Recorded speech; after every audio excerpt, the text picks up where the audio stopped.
Hi, everybody. Good morning. Welcome to Clergy in Quarantine, Not Getting Coronavirus. My guest today, I'm excited to be with Jason Doescher. And Jason's been a buddy of mine for years and years since, when did you start being Like involved even with the youth stuff and Carson City at Fountainhead? like 94-ish, Yeah. Oh, my God. 95. I think it was 94. We started coming up to camp there with Fountainhead, and Yeah. you started beating me in ping pong. Yeah. See, those are the important things. That's what it goes back to. Yeah, those Old Oak Ranch days are some pretty good times, that's for sure. That's And right. then Jason and his wife Elise, after they got married and they went to school down at Life Bible College or Life Pacific College when you guys were there, and then headed to the East Coast. And the two places on the East Coast, hmm first you were in North Carolina for a while, correct? Yeah, we were right outside of Charlotte, actually in Fort Mill, South Carolina, at a Yeah. Foursquare church there for almost 9 years, about eight Okay. and a half, and then we moved up here to Boston, or just south of Boston, for the last 8 years. Wow. Yeah, so that's some pretty unique assignments in ministry, Jason. And I'm excited for people to hear a little bit about that because you can't get much different in culture, I think, than No. West Coast Nevada and then Boston and then Carolinas. Yeah, you got like the Bible Belt, Charlotte, Billy Yep. Graham, Mecca, Yeah, and then moving up here to Boston. probably, I don't know. I wouldn't say it's definitely probably not the easiest place Right. to see ministry flourish, but I don't know if any place is, Yeah, that's right. every But place has its issues. yeah. Well, and I think a lot of the thing about how we personally get raised in the environments we are in, then when you Mm, go to one, it might not be a challenge for somebody else, but dang, is it different for me? And so that can be a thing. I've told right. people we got to be the youth pastors in Danville for a little bit, and Danville is a very rich, high income area, one of the 10th or 11th Oh highest yeah. nodes in the US. And for me, that's probably been my hardest ministry assignment. I just was not it was not a part of my world, and so that was very Is difficult. that Was that you, or was that just because you felt like there was no need, or It was people just just felt like they had everything, or no, what? just the whole operating system was a different set of challenges than I was Okay. used to. I mean, the big thing in Danville when we were ministering there is the kids, even the really, really committed youth group kids, were only around a few times a month because they were also involved in club sports and student government, and they're traveling away to vacations. They just had that. I mean, serious. They had the resource that all of a sudden put a whole different set of challenges there. And Right. so I had not been a part of that world. So I would expect same thing for you guys, especially in Boston, right? I mean, that's a whole different world. And Yeah. that So wasn't what you guys were used to.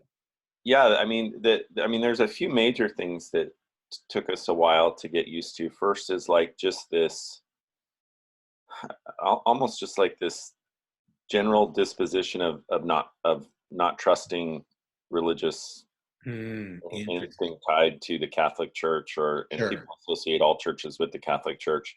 Yeah. And a lot of that goes back to the abuse scandal and stuff.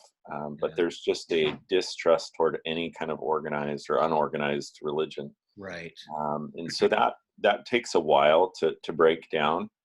Um, and then the main thing though here is everybody's family. Like, if you're everybody's family's from here, so you Mm. know everybody. So like our son um, was told, and this was, I want to say, his junior year in high school. He was hanging out with a group of kids, and they said, "Well, Isaac, you can never really just really hang out with us because you didn't go to kindergarten with us." Wow. And Yeah. it's like this kind of this, we're from here, and you could ask somebody, are they from here, and they'll say, "No, I'm no, like I'm from Weymouth, which is like literally like 5-10 minutes away. I'm not from here." Yeah.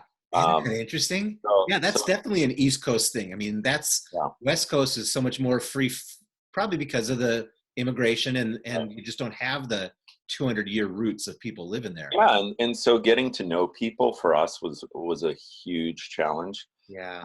because everybody has their family. Everybody has, the friends that they've had since, Right. middle school, high school, that kind of Yeah. stuff. So Yeah. Well, I want to encourage you guys. I mean, that's a tough road to go then. You really need a lot of God opportunities to even just make friendships. That's hard. That is yeah, really hard. Hey, I wanted to let everybody else know that it was meeting you, or perhaps through our church here at King's Cross, they get to meet you for the first time too. Right. Jason is Dr. Doescher because he Yes. went through Fuller, and one of my buddies that went through, just I think you were one lap behind me in the program, right? Weren't you the next year? Yeah, So, I think I was a year behind. Yeah. yeah. So that was pretty cool through those years to be able to talk and get some sanity when you were going through that stuff in the Won't mention any dissertation. names, but Yeah.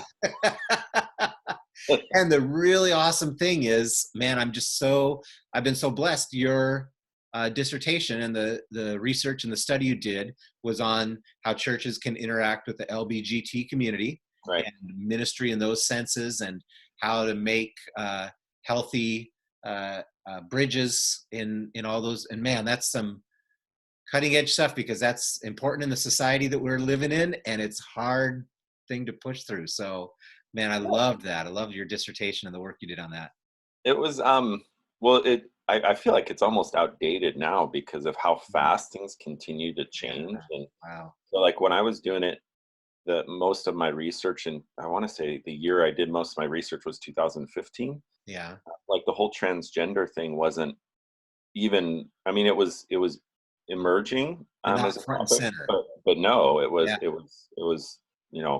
one of those kind of sideline deals. And so just to see that change over the Right. last 3-4 years, and how churches are navigating that, and then it was to see how culture has shifted almost to what I would call like a post-gay culture, or a post even labeling culture, Right. where people don't want to be identified in one specific category anymore. Everything's pan, everything is Yeah. constantly changing, or this is how I choose to identify right now. That may change next week, and Right. nobody's allowed to tell me differently. So Yeah, man, that's, like I said, that's important stuff to be able to talk about, though. And I know it's cool because coming out of your studies, you've been able already, in some different church settings and different districts, even you've been able to lead some cohorts of people through that, and that's huge, Jason, because everybody needs to navigate through that, and so you get to be a yeah. good guide in that for people. Well, I think the most important thing is allowing people space and time to just talk, right? So pastors or just normal Christians, right? We're Yeah. all just trying to follow Jesus. And I think sometimes we're afraid to say certain things, or afraid, well, if I think this, does that push me on, to the outside or the inside? And so I think just giving people time and space and a little bit of information to process that stuff's been really helpful. So, I mean, we've been able to do a few groups or cohorts, and Yeah. it's been pretty exciting. Yeah, I still want to, I'm involved here with the Central Valley School I Ministry, and I know I talk to you about it all the time, but I'm trying to figure out, and I would love to at some point for one of our weekend seminars or a class. So that will happen before we die. So don't catch coronavirus, and sorry, fellow That may viewers. come sooner than later, right? Yeah. Yeah, that's right. So I see on the news, California is a pretty intense in the media, but especially in the Bay Area and LA, I think. Yeah. But man, East Coast, and I mean, even you guys being separated from New York, but still, I would think it's pretty intense back there, right? So we drove. We had to. So our son Isaac was away at school in South Carolina, and he came home for spring break in like about the middle of March, and then when he got here, everything shut down. Yeah. So Elise and I actually last weekend flew down to South Carolina to get his stuff and drive my car back because he had my car. And so down there, it wasn't intense. I mean, things were closed, and you go to we went to Costco, and there were certain items that were gone, but people Yeah. are just kind of going about their day. No big deal. But on the drive back through, we had to go right through New York City, and we're like, just pray to the Lord that the car didn't break down. Yeah. Yeah. Yeah. Kind of Yeah, scary, right? it's intense. I People are definitely, I don't know, just that you can just feel the stress. Yeah. Isn't that Grocery interesting? store or anything. So Yeah. Yeah, it's weird because you think of the way God uses believers during this time, and you know how it is. I mean, we've all fought against. We're just used to the main outlet of our life with God being in the church programs. We've Right. all just been used to that. As much as we try to talk against it, we kind of all default into that. So, but now there's a time where, boy, there's no even option to do that. So it seems like a challenge, but also what an awesome opportunity to try to learn to just live out Jesus and, Yeah. talk to people and be a sense of calm for them as Right. someone's freaking out. So, Yeah, I'm curious to see what, and I'll say that the church, yeah. they've been trying to kind of, I don't want to say catch up, but shifting to things online, and okay, we're still going to be meeting in Zoom calls, or broadcasting our service. Right. But I'm wondering at what point do we maybe begin to think a little differently, like why we're doing what we're doing. And so I still feel like it's this attractional model Yeah. that we're trying to shove now just to an online thing, rather than, okay, how are we resourcing people? I don't know if you saw like the Ed Stetzer deal he did a few days ago, but he's like, look guys, we have to begin to prepare people for people they know being sick and isolated, and possibly dying, and all this kind of stuff, which I thought was really insightful, because I still feel like maybe we're a step behind. Like we're just trying to see how cool our live stream is, rather than Yeah. No, that's a good point. That's a so Yeah, I don't say this with any, and I appreciate you got a really good uh, thinking mind to work on that stuff. I wrote something I really appreciate about you, Jason. But I've seen that issue too, and I love that pastors right away everybody's saying, because remember, it's not that you go to church, you are the church.